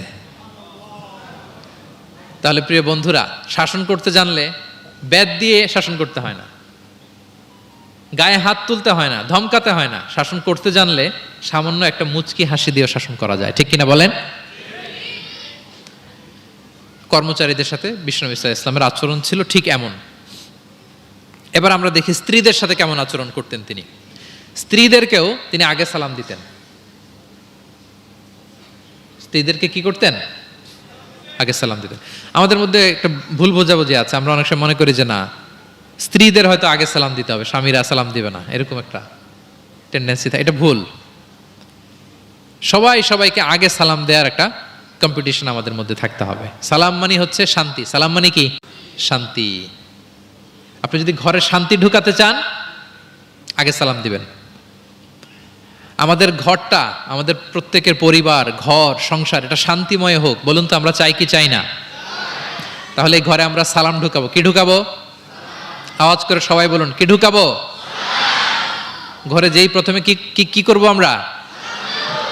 ঘরে যেই আমরা সালাম দিয়ে ফেলবো, আসসালামু আলাইকুম, দেখবেন যে কোনো ঝগড়া নাই, কোনো অশান্তি নাই। অনেকে বলে যে হুজুর ঘরের ভেতরে শুধু অশান্তি, অনেক অশান্তি, অনেক ঝগড়া, এরকম হয় আপনাদের? আপনাদের হয়? এর কারণ হচ্ছে শান্তির পয়গাম আমরা ঘরে ঢুকাই নাই। শান্তির পয়গাম আমরা ঘরে ঢুকাই নাই। ঘরে ঢুকে আমরা সালাম দিব। প্রিয় নবীজি আগে সালাম দিতেন। আম্মাজান আয়েশা বলেন যে অনেক চেষ্টা করেছি আমি দিব, লুকিয়ে থাকতাম মাঝে মাঝে, কিন্তু অনেক দূরে থেকে বিশ্বনবী বলে ফেলতেন আসসালামু আলাইকুম রাহমাতুল্লাহ। স্ত্রীদেরকে আগে সালাম দিতেন। মসজিদ থেকে নামাজ থেকে বের হয়ে স্ত্রীদেরকে ঘর পর্যন্ত পৌঁছে দিতেন। ঘরের ছোটখাটো কাজে তিনি সহায়তা করতেন। নিজের জামা সেলাই করতেন, মাঝে মাঝে জামা থেকে চুল থেকে উকুন বের করতেন, হাদিসে আছে। ছাগলের দুধ নিজে দহন করতেন, হাদিসে আছে। সাংসারিক কাজে সহযোগিতা করতেন এবং খুবই হৃদ্যতাপূর্ণ সম্পর্ক ছিল স্ত্রীদের সাথে। আম্মাজান আয়েশা রাদিয়াল্লাহু তাআলা আনহা কোনো পেয়ালার যেই জায়গা থেকে দুধ পান করতেন, ঠিক পেয়ালাটা নিয়ে ওই জায়গা থেকেই প্রিয় নবীজি দুধ পান করতেন। আম্মাজান আয়েশা রাদিয়াল্লাহু তাআলা আনহা কোনো গোশত বা হাড্ডি কিছু অংশ খেয়ে রেখে দিলে প্রিয় নবীজি ওইটা নিয়ে ওখান থেকে খাওয়া শুরু করে দিতেন। মাইমুনা রাদিয়াল্লাহু তাআলা আনহা এবং প্রিয় নবীজি ওনার স্ত্রী আমাদের আম্মাজান একই মগ দিয়ে একই বালতি থেকে একসাথে শেয়ার করে গোসল করেছেন, হাদিসে এসেছে। কত মধুর সম্পর্ক ছিল। একবার আয়েশা রাদিয়াল্লাহু তাআলা আনহাকে নিয়ে তিনি একটা সফরে বেরিয়েছেন। মরুভূমির মাঝখানে পুরো কাফেলাকে তিনি ইনস্ট্রাকশন দিলেন, তাকাদ্দামু তাকাদ্দামু, মানে তোমরা এগো, সামনে আগো, সবাই সামনে যাও। পুরো কাফেলা সামনে চলে গেল। এবার মরুভূমির মাঝখানে কেউ নাই, প্রিয় নবীজি আর আয়েশা রাদিয়াল্লাহু তাআলা আনহা। আল্লাহ রাসূল সাল্লাল্লাহু আলাইহি ওয়াসাল্লাম বললেন যে আয়েশা, চলো আমরা একটু দৌড় প্রতিযোগিতা করি, দেখি কে কার আগে দৌড়াতে পারে। তো দুজনেই দৌড়ালেন। ওই সময়টাতে আম্মাজান আয়েশা রাদিয়াল্লাহু তাআলা আনহা বয়স কম ছিল, একটু গড়নে পাতলা ছিলেন। উনি দৌড়ে ফাস্ট হয়ে গেলেন, আগে চলে গেলেন। প্রিয় নবীজি পেছনে পড়ে রইলেন। ঠিক একই ঘটনার অবতারণা ঘটলো আরো কয়েক বছর পরে আরেক সফরে। আবারও প্রিয় নবীজি সবাইকে বললেন, তাকাদ্দামু তাকাদ্দামু, মানে পুরো কাফেলা সামনে যাও। কাফেলা আবার সামনে চলে গেল। মাঝ রাতে প্রিয় নবীজি আবার আম্মাজান আয়েশাকে বললেন যে আয়েশা, চলো আজকেও আমরা একটু দৌড় প্রতিযোগিতা করি। কিন্তু কয়েক বছরের ব্যবধানে আম্মাজান আয়েশা রাদিয়াল্লাহু তাআলা আনহা তখন একটু হেলদি হয়ে গেছেন, আগের মতো আর জোরসে দৌড়াতে পারছেন না। ওই দিন প্রিয় নবীজি আম্মাজান আয়েশাকে পেছনে ফেলে তিনি সামনে চলে গেলেন। আম্মাজান আয়েশা রাদিয়াল্লাহু তাআলা আনহা পেছনে পড়ে রইলেন। তো প্রিয় নবীজি আয়েশা রাদিয়াল্লাহু তাআলা আনহাকে বলেন, ইয়া আয়েশা হাযিহি বিতিলকা সাবকা, ওই যে বছর কয়েক আগে তুমি আমাকে হারায় দিছিলে, আজকে তোমাকে হারায় দিলাম। 3-4 বছর আগে তুমি হয়ে গেছিলা চ্যাম্পিয়ন, আমাকে হারায় দিছো, আজকে ওটার শোধবাদ করে নিলাম, সমান সমান হয়ে গেল। আল্লাহু আকবার, কি সুমধুর, কি অমায়িক, কি জান্নাতি সম্পর্ক ছিল। তাই বলে স্বামী স্ত্রীর মাঝে যে কোনো খুনসুটি, মিষ্টি ঝগড়া, মনোমালিন্য চলতো না এমনটা না, চলতো, সবার জীবনেই থাকে এটা, প্রিয় নবীজির জীবনেও ছিল। তো তখন আল্লাহ রাসূল সাল্লাল্লাহু আলাইহি ওয়াসাল্লাম বলতেন, আয়েশা ইন্নী লা আ'লাম ইযা কুনতি আন্নী রাদিয়া ওয়া ইযা কুনতি আলাইয়া গাদবা। আয়েশা, আমি কিন্তু টের পাই কখন তুমি আমার প্রতি খুশি আর কখন তুমি আমার উপর রেগে আছো, আমি কিন্তু বুঝে ফেলি। তা আম্মাজান বলেন যে আপনি কি করে বোঝেন? তা রাসূল সাল্লাল্লাহু আলাইহি ওয়াসাল্লাম বললেন, যখন তুমি আমার উপর রেগে থাকো তখন দোয়া করার সময় তুমি বলো রব্বি ইব্রাহিম, মানে হে ইব্রাহিমের রব আপনি আমাদেরকে ক্ষমা করেন, হে মুসার রব আপনি আমাদেরকে ক্ষমা করেন। আর যখন তুমি আমার উপর খুশি থাকো তখন দোয়ার সময় তুমি বলো রব্বি মুহাম্মদ, হে মুহাম্মদের রব আপনি আমাদেরকে ক্ষমা করেন, হে মুহাম্মদের রব আপনি আমাদের উপর দয়া করেন। মানে তুমি যখন রেগে থাকো তুমি ইচ্ছে করে আমার নামটা মুখে নিতে চাও না, আমি কিন্তু বুঝে ফেলি। আম্মাজান আয়েশা বলেন, ইয়া রাসূলুল্লাহ মা আহজুরু ইল্লা ইসমাক, আমি তো শুধু আপনার নামটাই বাদ দেই, মুখ থেকেই বাদ দেই, কিন্তু আমার হৃদয় থেকে তো কখনোই আপনাকে সরাতে পারি না। হৃদয়ে সবসময় আপনি থাকেন ইয়া রাসূলুল্লাহ। তাহলে প্রিয় বন্ধুরা, স্ত্রীদের সাথে, ওনার তো অনেকগুলো স্ত্রী ছিল, এই স্ত্রীদের সাথে ওনার কেমন আচরণ ছিল আমরা বুঝতে পারলাম। এবার আমরা একটু দেখি যে প্রতিবেশীদের সাথে প্রিয় নবীজির আচরণ কেমন ছিল। আপনারা বোরিং হচ্ছেন না তো? আরো কয়েক মিনিট শুনবেন ইনশাআল্লাহ, ইনশাআল্লাহ আরো 1 ঘন্টা। আচ্ছা, প্রতিবেশীর সাথে প্রিয় নবীজির আচরণ কেমন ছিল আমরা শুনি। আল্লাহ রাসূল সাল্লাল্লাহু আলাইহি ওয়াসাল্লাম সবসময় প্রতিবেশীদের সাথে অত্যন্ত ভালো আচরণ করতেন। তিনি বলতেন, মান কানা ইউমিনু বিল্লাহি ওয়াল ইয়াউমিল আখির ফালইউকরিম জারাহ, যে আল্লাহ বিশ্বাস করে এবং আখিরাতে বিশ্বাস করে সে যেন প্রতিবেশীর সাথে ভালো আচরণ করে, প্রতিবেশীকে যেন সম্মান করে। এবং আবু যার গিফারি রাদিয়াল্লাহু তাআলা আনহুকে তিনি বলতেন যে, আবু যার তুমি যদি মারাক রান্না করো, মানে ঝোল, আমরা নেহারি খাই না গরুর পায়া দিয়ে যে ঝোল রান্না করে এটাকে কি বলেন আপনারা? নেহারি। তো তিনি বললেন যে আবু যার যখন নেহারি রান্না করবে, ঝোল জাতীয় কিছু রান্না করবে, পানি একটু বেশি দিও যাতে তোমার প্রতিবেশীর সাথে তুমি শেয়ার করতে পারো। প্রতিবেশীর ব্যাপারে কতটা কনসার্ন ছিলেন তিনি। এবং তিনি বলতেন, লাইসাল মুমিন আল্লাযী ইয়াশবা ওয়া জারুহু জাইউন ইলা যামবি, সে ব্যক্তি মুমিন নয় যে নিজে পেট পুরে খায় কিন্তু তার প্রতিবেশীরা অভুক্ত থাকে, না খেয়ে থাকে। সে ব্যক্তি কখনো প্রকৃত মুমিন হতে পারে না। এবং মজার ব্যাপার হচ্ছে, ভালো আচরণের জন্য, সদাচরণের জন্য প্রতিবেশী মুসলিম হওয়া আবশ্যক নয়। আমি আবারও বলছি, ব্যাপারটা এমন না যে আমার মুসলিম প্রতিবেশী আমি ভালো আচরণ করব, আমার হয়তো বৌদ্ধ প্রতিবেশী বা হিন্দু প্রতিবেশী, এজন্য ওদের সাথে আমি ভালো আচরণ করব না। ব্যাপারটা কি এমন না। নেইবরের ক্ষেত্রে মুসলিম হোক অমুসলিম হোক, প্রতিবেশী হলেই তার সাথে আমাদের ভালো আচরণ করতে হবে। বিশ্বনবীর এক ইহুদি প্রতিবেশী ছিল, ইহুদি। তো সেই প্রতিবেশীর ছোট্ট একটা ইহুদি সন্তান ছিল, প্রায় বিশ্বনবীর কাছে এসে প্রিয় নবীজির টুকিটাকি কাজ করে দিতেন। তো হঠাৎ অনেক দিন হয়ে গেল ইহুদি ছেলেটা আসে না, তার কোনো দেখা নেই। প্রিয় নবীজি ভাবলেন হয়তো কোনো সমস্যা হয়েছে, তাকে দেখে আসে। তার বাড়িতে যেয়ে দেখলেন যে ছেলে বড্ড অসুস্থ, প্রচণ্ড অসুস্থ হয়ে কাতরাচ্ছে, বিছানায় শুয়ে আছে। রাসূল সাল্লাল্লাহু আলাইহি ওয়াসাল্লাম তার পাশে বসলেন, তার মাথায় হাত বুলিয়ে দিলেন এবং ইহুদি ছেলেটার দিকে তাকিয়ে বললেন, আসলিম, অর্থাৎ তুমি ইসলাম ধর্ম গ্রহণ করো। দেখেন প্রিয় নবীজির স্ট্র্যাটেজি দেখেন। এই ছেলের সাথে অনেক দেখা হয়েছে, প্রিয় নবীজির বাসায় এসেছে, কাজ করে দিয়েছে, কিন্তু এই ইহুদির বাচ্চাটাকে কখনো দিনের দাওয়াত তিনি দেন নাই। কেন? কারণ তিনি একটা ভালো সময়ের অপেক্ষা করতেছিলেন। তিনি দেখলেন যে this is the right time to give দাওয়া, এখনই সুন্দর সময়, কারণ সে অসুস্থ অবস্থা, একের মুমূর্ষ কাতর, এখন দাওয়াত দিলে এটা কাজে লাগবে। তিনি বললেন, আসলিম, ইসলাম ধর্ম গ্রহণ করো। তো পাশেই তার ইহুদি বাবা দাঁড়িয়েছিল। ফানাযারা ইলা ওয়াজহি আবি, এটা বলার সাথে সাথে ইহুদি ছেলেটা বাবার দিকে তাকালো যে দেখি বাবা কি বলে। তার বাবা, ইহুদি বাবা বলতে আরম্ভ করলো, আতি আবুল কাসেম, মানে আবুল কাসেম যা বলে তুমি তাই শোনো। প্রিয় নবীজির প্রথম সন্তান হচ্ছে কাসিম। আমাদের দেশে হয় না যে বড় মেয়ের নাম ধরেন যে সুমাইয়া, তো বলে যায় সুমাইয়ার বাবা, সুমাইয়ার বাবা বলে না। বা ধরেন যে ছেলের নাম, বড় ছেলে আব্দুল্লাহ, বলে যায় আব্দুল্লাহর বাবা কোথায়। তো আরবেও এই প্রচলনটা ছিল। রাসূল সাল্লাল্লাহু আলাইহি ওয়াসাল্লামের প্রথম সন্তানের নাম ছিল কাসিম, তো ফলে ওনাকে ডাকা হতো কাসিমের বাবা তখন পর্যন্ত, আবুল কাসেম, আবুল কাসেম। ইহুদি বলে, ছেলেটাকে বলে আতি আবুল কাসেম, মানে আবুল কাসেম যা বলে তাই শোনো।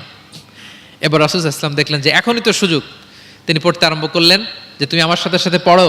এবার ছেলেটা পড়তে আরম্ভ করলো, আশহাদু আল্লা ইলাহা ইল্লাল্লাহ ওয়া আশহাদু আন্না মুহাম্মাদান আবদুহু ওয়া রাসূলুহু।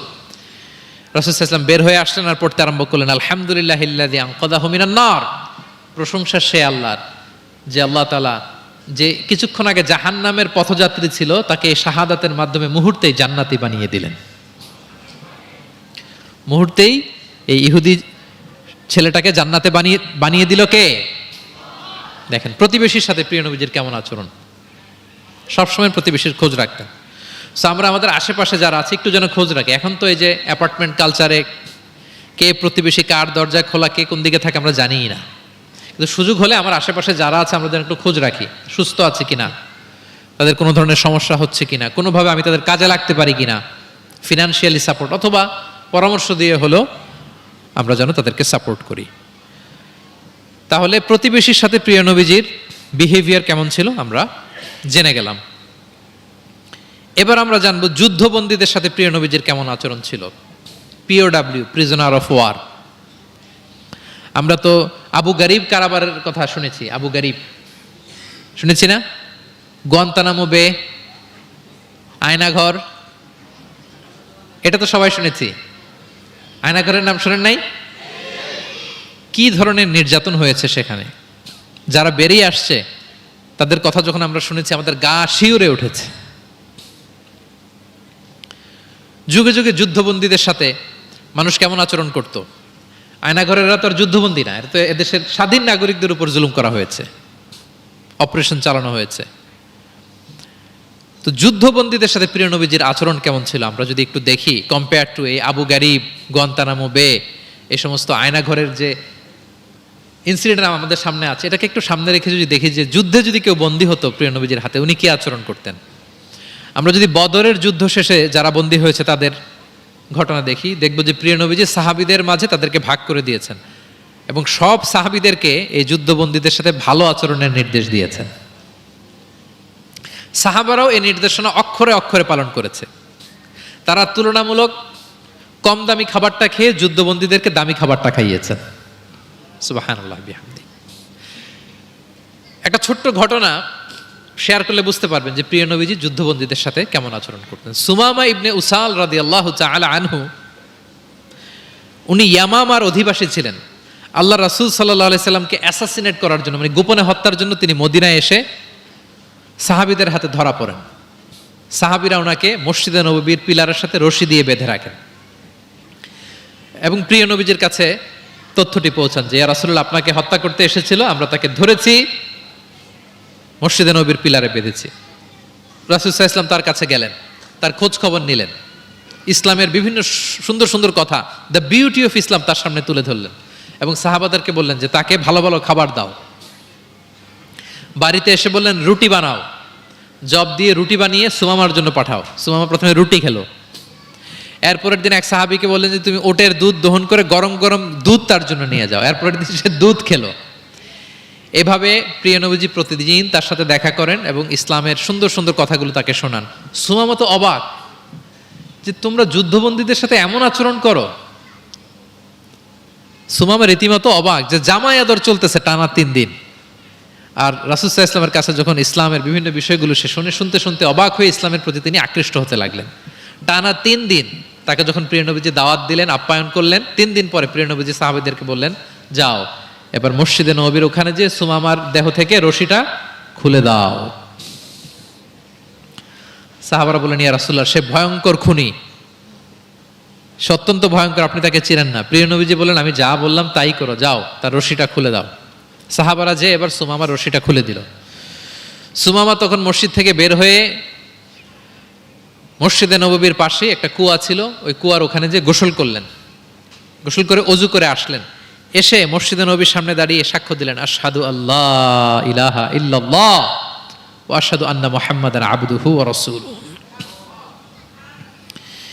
এবার তিনি বললেন হে আল্লাহ রাসূল, আমি সাক্ষ্য দিচ্ছি আল্লাহ ছাড়া কোনো ইলাহ নেই এবং আপনি আল্লাহর প্রেরিত রাসূল।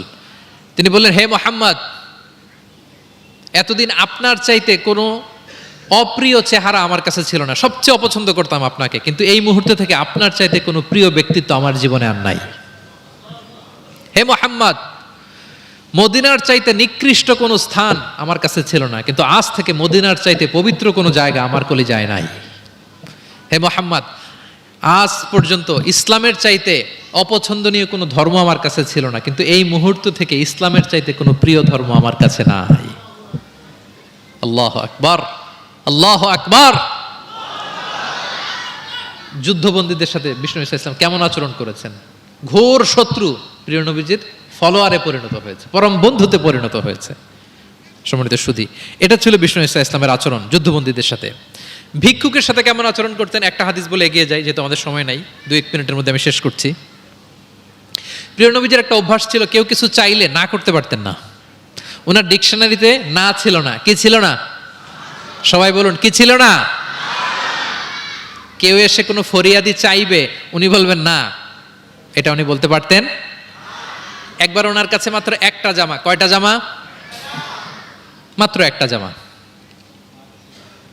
এক ফরিয়াদি এসে বললেন ইয়া রাসূলুল্লাহ আমাকে একটা জামা দেন। তো উনি তো না করতে পারেন না, ওইটাই খুলে দিয়ে দিলেন। এবার তো উনি পড়তেও পারেন না জামা, বাইরেও বেরোতে পারেন না, খালি গায়ে কি করবেন? আল্লাহ আয়াত নাজিল করলেন ওয়াল্লাযীনা ইযা আনফাকু লাম ইউসরিফু ওয়া লাম ইয়াকতুরু ওয়া কানা বাইনা যালিকা কাওয়ামা। এর অর্থ হচ্ছে যারা দান করে, দান হওয়া উচিত এমন, কৃপণতাও করবে না আবার অতিমাত্রাও করবে না, মাঝামাঝি। তো বুঝাতে চাইলেন নবী জামা যদি দুটো থাকতো তো একটা দিতেন, ছিল কয়টা? এটাই যে দিয়ে দিয়েছেন, এখন আপনি গায়ে রাখবেন কোনটা? আল্লাহু আকবার। কি রহমতের নবী, কি মায়ার নবী ছিলেন, না বলতে জানতেন না। এক নারী একটা চমৎকার চাদর বুনন করে সাজিয়ে প্রিয় নবীজির কাছে নিয়ে এসেছিলেন। তখন নবীজির জামা কাপড়ের খুব সংকট ছিল। ওই নারী এসে বলে ইয়া রাসূলুল্লাহ এটা উপহার হিসেবে আপনার কাছে এনেছি। প্রিয় নবীজি খুব খুশি হয়ে এটা গায়ে জড়ালেন, কারণ তখন জামা ছিল না খুব একটা। তো এই সুন্দর জামা দেখে এক সাহাবী এসে বলে ইয়া রাসূলুল্লাহ এই জামাটা আমাকে দেন। কি বলে? অন্য সাহাবারা রেগে গেলেন, এটা তুমি কাজটা ভালো করলে না, তুমি জানো যে নবীজির কাছে এখন জামা নাই, এটাই তুমি চাইলা। তখন প্রিয় নবীজি তো না করতে পারে না, ওই জামাটাই গা থেকে খুলে দিয়ে দিলেন। তো ওই সাহাবী বলে তোমরা কি জানো আমি কেন চেয়েছি? কারণ এই জামাটা নবীজির গায়ে লেগেছে, আমি চাই এই জামা দিয়ে আমার কাফন দেয়া হবে। এবং ঠিকই ওই সাহাবীকে এই জামা দিয়ে কাফন দেয়া হয়েছিল। ভিক্ষুকের সাথে কেমন আচরণ, একবার তিনি চাদর পরিহিত অবস্থায় রাস্তা দিয়ে হাঁটছিলেন, এক ভিক্ষুক এসে ওনার গায়ের চাদর ধরে এমন জোরে টান মারলেন, গলিদুল হাসিয়া, ওই চাদরের এই পাশে ডিজাইন করা ছিল, প্রিয় নবীজির ঘাড়ের এদিকে চামড়ায় দাগ পড়ে গেল, তিনি ব্যথা পেলেন এবং বললেন, ইয়া মুহাম্মদ মুরলি মিন মালিল্লাহ, দাও কোষাগারে কি আছে ওখান থেকে আমারে কিছু দাও। মানে এটিকেট জানে না, আদব নাই তার মধ্যে, আসছে ভিক্ষা করতে, আসছে কি করতে। ভিক্ষুকরা তো এমনি একটু অনুনয় বিনয় করে যে দেন, আমার কাছে কিছু নাই, দয়া করে দেন। তো সেটা না করে, অনুনয় না করে, সে আরো রাফ অ্যাটিটিউড করে এমন জোরে নবীজির চাদর ধরে টান দিলেন, ঘাড়ের এইখানে চামড়ায় দাগ পড়ে গেল এবং বললেন যে হে মোহাম্মদ দাও, কিছু দাও। রাসূল সাল্লাল্লাহু আলাইহি ওয়াসাল্লামের ওই যে হাতিয়ার, সবচেয়ে বড় হাতিয়ার কি ওনার? মুচকি হাসি। সবচেয়ে বড় হাতিয়ার কি? Just smile. আবার একটা মুচকি হাসি দিলেন, দিয়ে পাশে যারা ছিল বললেন যে যাও বাইতুল মাল থেকে তাকে কিছু সম্পদ দিয়ে দাও। সুবহানাল্লাহ। একটা কঠিন সিচুয়েশন যখন আমরা রিঅ্যাক্ট করি, রেগে যাই, ফকির এসে যদি আপনার জামা ধরে টান দেয়, ওর কি দিবেন? কি করবেন? মাইট দিবেন? যে বলে যে মাইট দিব। প্রিয় নবীজি মুচকি হাসি দিয়ে বলেন যাও তাকে দিয়ে দাও। তাহলে এভাবে তিনি ওনার অনুপম বিহেভিয়ার দিয়ে, আচরণ দিয়ে মানুষের হৃদয় জয় করেছেন। প্রিয় ভাইরা খেয়াল রাখবেন, কোমলতা দিয়ে যেটা জয় করা যায়, কঠোরতা দিয়ে সেটা পারা যায় না। আপনার সফট বিহেভিয়ার দিয়ে you can win the heart of the people, মানুষের হৃদয় আপনি জয় করে ফেলবেন, যেমনটা প্রিয় নবীজি করেছেন। সব শেষ পয়েন্ট, শত্রুর সাথে কেমন আচরণ করতেন, এটা বলেই আজকের আলোচনা শেষ। খুবই কম হাদিসে পাওয়া যায় যে তিনি বদদোয়া করেছেন, very rare. Most of the time তিনি দোয়া করেছেন হেদায়েতের। কিসের দোয়া করেছেন? হেদায়েতের দোয়া করেছেন। সাহাবারা একবার বলেন, ইয়া রাসূলুল্লাহ, দাউস গোত্র খুব গাদ্দারি করেছে, একটু বদদোয়া করেন। হাত তোলেন। রাসূল হাত তুলে বদদোয়া না করে হেদায়েতের দোয়া করে দিলেন। বললেন যে আল্লাহুম্মা হদি দাউসান ওয়াতি বিহিম, আল্লাহ দাউসকে আপনি হেদায়েত দেন আর মুসলিম বানিয়ে আমার কাছে নিয়ে আসেন। ঠিকই প্রিয় নবীজির দোয়ার বরকতে দাউসের ৮০টা ফ্যামিলি মুমিন হয়ে কিছুদিন পরে প্রিয় নবীজির কাছে চলে এসেছে। আল্লাহু আকবার। সাকিব গোত্র হুনাইনের যুদ্ধে তীর মেরে মুসলমানদেরকে একেবারে শেষ করে দিচ্ছিল। সাকিফ, বনু সাকিফ। সাহাবারা আবার বলেন, ইয়া রাসূলুল্লাহ, হাত তোলেন, একটু দোয়া, একটু বদদোয়া করেন, আল্লাহ যেন ওদেরকে ধ্বংস করে দেয়, আল্লাহ যেন ধ্বংস করে দেয়।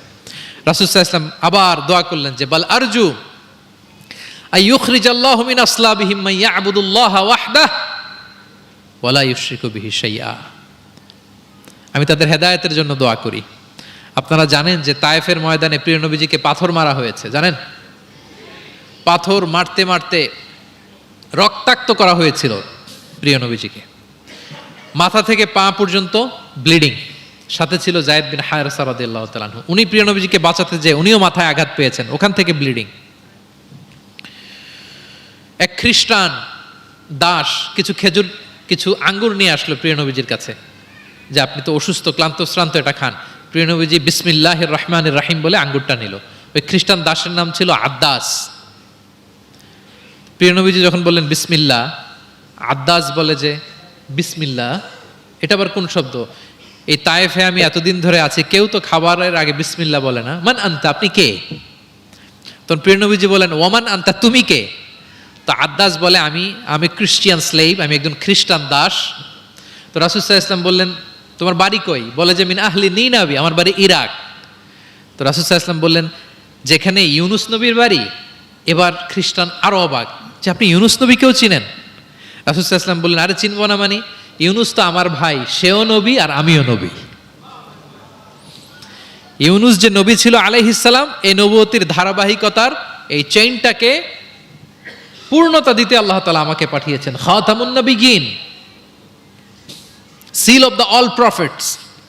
আদ্দাস অবাক হয়ে গেল। আদ্দাস রাদিয়াল্লাহু তাআলা আনহু ঠিক ওই জায়গায় এই খ্রিস্টান বালক রাসূল সাল্লাল্লাহু আলাইহি ওয়াসাল্লামের কাছে শাহাদা পড়ে মুসলমান হয়ে গেল। পাহাড় রক্ষী ফেরেশতারা এসে বললেন ইয়া রাসূলুল্লাহ, আপনি বলেন তায়েফের দুই দিকের পাহাড় চাপা দিয়ে এমন এক কলাপস করে দিব, পুরো তায়েফবাসী মেসাকার হয়ে যাবে। রাসূল সাল্লাল্লাহু আলাইহি ওয়াসাল্লাম বললেন না, তারা হয়তো ঈমান আনেনি, কিন্তু তাদের পরের জেনারেশন, তার পরের জেনারেশন, তাদের মধ্যে থেকে কেউ না কেউ থাকবে যারা পড়বে লা ইলাহা ইল্লাল্লাহ। মুহাম্মদুর রাসূলুল্লাহ। তাই হয়েছে। আমি গত সপ্তাহে উমরায় ছিলাম, একদিনের জন্য তায়েফ গিয়েছিলাম। মসজিদের অভাব নাই, ইসলামিক ইনস্টিটিউশনের অভাব নাই। প্রিয় নবীজির সেই দোয়া সত্যিই বাস্তবায়িত হয়েছে। তায়েফবাসী তখন ঈমান আনে নাই, কিন্তু এখন লক্ষ লক্ষ মুসলিম কালেমার পতাকাবাহী বীর সেনানী তায়েফের জমিনে আছে না নাই? আচ্ছা। শত্রুদের সাথে তিনি এমন আচরণ করেছেন। উহুদের ময়দানে রক্তাক্ত হয়েছেন, দাঁত ভেঙেছে, হেলমেট ভেঙে দন্দন মোবারক শহীদ হয়েছে বিশ্বনবীর। কিন্তু হেদায়েতের দোয়া করেছেন। তিনি বলেছেন, আল্লাহুম্মা হদি কওমি ফাইন্নাহুম লা ইয়ালামুন। আল্লাহ, আমার কওমকে আপনি মাফ করেন, ওরা চিনে নাই, বুঝে নাই। শুধু যে ক্ষমাই চাইছে আল্লাহর কাছে তা না, ওদের হয়ে এক্সকিউজ করতেছে। শুধু এতটুকু করলে হয়তো যে আল্লাহ ক্ষমা করে দেন, শুধু এতটুকুই না, আবার বলতেছে আল্লাহ ওরা বুঝে নাই। ছোট মানুষ ভুল করলে আমরা কি বলি? যে কেন ভুলটা করছে, কারণ বুঝে না। ওর হয়ে আমরা ওকালতি করি। তো প্রিয় নবীজি বলতেছেন, আল্লাহ তাদেরকে হেদায়েত দেন আমার কওমকে, কারণ ফাইন্নাহুম লা ইয়ালামুন, আমি যে নবী তারা চিনে নাই, তারা আমাকে চিনে নাই, তারা বুঝতে পারে নাই। এভাবে আল্লাহ রাসূল সাল্লাল্লাহু আলাইহি ওয়াসাল্লাম শত্রুদের সাথে যুদ্ধের ময়দানে আচরণ করেছেন। যুদ্ধের ময়দানে প্রিয় নবীজির কঠোর নির্দেশনা ছিল, খবরদার কোনো নারীর গায়ে হাত তুলবে না, শিশুর গায়ে হাত তুলবে না, কোনো বিধর্মী পাদ্রীর গায়ে হাত তুলবে না। যুদ্ধ থেকে বিরত আছে, নিউট্রাল এমন কোনো মানুষের গায়ে হাত তুলবে না। আত্মসমর্পণ করে তোমাদের কাছে সিকিউরিটি চাচ্ছে, আত্মসমর্পণ করেছে, নিরাপত্তা চাচ্ছে, তাদের গায়ে হাত তুলবে না। ওই এলাকার গবাদি পশুর গায়ে হাত তুলবে না। কৃষিজ পণ্যকে ডিস্ট্রয় করবে না। যুদ্ধের ময়দানে এই নির্দেশনাগুলো বিষ্ণু ইসা ইসলাম দিয়েছেন, এবং এগুলোর কারণেই শত্রুরাও বিষ্ণু ইসা ইসলামের বন্ধুতে পরিণত হয়েছেন। আমরা জানি যে এলাকায় থাকতে দেয় নাই, তায়েফে গিয়েছে, থাকতে দেয় নাই, আত্মীয় স্বজন সহ mental torture, physical torture and what not, কি করে নাই কোরাইশরা। সেই কোরাইশদের কাছে যখন অষ্টম হিজরিতে বিজয়ীর বেশে তিনি গেলেন, থার থার করে কাঁপতেছিল কোরাইশরা যে হায় রে, আজকে তো গত এই কয়েক যুগের প্রতিশোধ মুহাম্মদ নিবে, রক্তের বন্যা বইয়ে দিবে আজকে মক্কায়। কিন্তু সবার দিকে তাকিয়ে বিশ্বনবী কি বললেন? লা তাসরিবা আলাইকুমুল ইয়াউম ইযহাবু ফাআনতুমুত তালাকা, যাও আজকে ক্ষমা করে দিলাম। ভাই ভাইয়ের সাথে যে আচরণ করবে, আজকে আমি তোমাদের সাথে ওই আচরণ করলাম। সুবহানাল্লাহ বিহামদি। This was the character and behaviour of the last messenger Muhammad সাল্লাল্লাহু আলাইহি ওয়াসাল্লাম। সম্মানিত সুধী, তাহলে আমরা যেটা বুঝলাম, কোমল আচরণ দিয়ে আপনি যা অর্জন করতে পারবেন, কঠোর আচরণ দিয়ে, রূঢ় আচরণ দিয়ে, খারাপ ব্যবহার দিয়ে পারবেন? সবাই বলেন তো পারবেন? ব্যক্তি তার সুন্দর আচরণ দিয়ে খুব সহজেই অন্যের মাঝে প্রভাব বিস্তার করতে পারে। আমরা দেখেছি যে প্রিয় নবী শিশুদের সাথে, নারীদের সাথে, বন্ধুর সাথে, শত্রুর সাথে অমায়িক আচরণ করেছেন। এক্সাম্পলারি বিহেভিয়ার, অমায়িক আচরণ। আমরা যেন সেই আচরণের অধিকারী হতে পারি, আমরা যেন সেই ব্যবহারের অধিকারী হতে পারি। প্রিয় নবীজি যেমনি তার কোমল আচরণ দিয়ে, মার্জিত, পরিশীলিত, অমায়িক, মাধুর্যপূর্ণ আচরণ দিয়ে মানব মণ্ডলীর হৃদয় জয় করেছেন, আমরাও যেন আমাদের আচরণকে সেভাবে পরিশীলিত করতে পারি। আল্লাহ তাআলা আমাদের সবাইকে কথাগুলো বোঝার ও আমল করার তৌফিক দান করুক। আমি আবারও ঢাকা রেসিডেন্সিয়াল মডেল কলেজের কর্তৃপক্ষকে এরকম চমৎকার একটি প্রোগ্রামের আয়োজন করবার জন্য ধন্যবাদ জানাই, এবং মাননীয় হুইপ মহোদয় সময় করে এসেছেন, ওনাকে আমি আন্তরিক শুভেচ্ছা এবং মোবারকবাদ জানিয়ে, এবং শিক্ষার্থী বন্ধুদেরকে আবারও প্রাণঢালা শুভেচ্ছা ভালোবাসা জানিয়ে আমার সংক্ষিপ্ত আলোচনা এখানেই শেষ করছি। হাযা মা ইনদি ওয়াল ইলমু ইনদাল্লাহি আলাইহি তাওয়াক্কালতু ওয়া ইলাইহি উনীব। ওয়াসসালামু আলাইকুম ওয়া রাহমাতুল্লাহি ওয়া বারাকাতুহু।